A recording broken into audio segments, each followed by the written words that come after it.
Right, this is the property. This is the drive-in. Okay.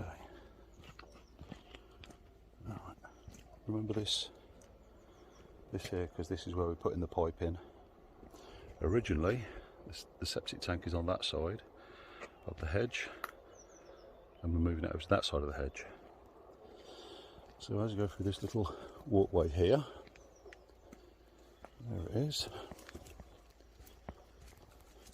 God, it stinks already. It hasn't got the correct lid on, and it absolutely stinks. So there we go, that's the old septic tank. That's going. So what we're going to do, we're going to tap into the pipe just before the septic tank, decommission that one, run the pipe down here, all the way under this concrete here, through the hedge, and what we're going to do is go around the other side. This is what they call the orchard. Lovely. Hazard, electricity coming in there. Right, so we are now roughly in line with that concrete strip. That tree's coming out there. This area here is where the tank's going to go. Now if I do a quick turn right on the spot,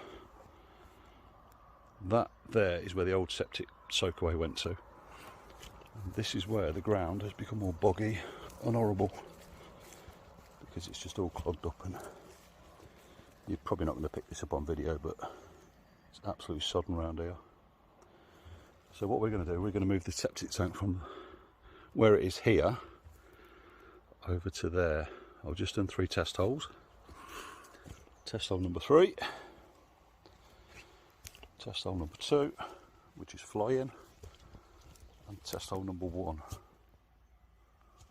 Okay, so there we go, that's where we are and what we're doing. Test holes up to the hedge over there behind that big tree. We can't touch that tree, by the way, or this one. We'll leave them as they are, but the customer's quite happy to lose that tree there, that one there where the septic tank's going to go. Okay.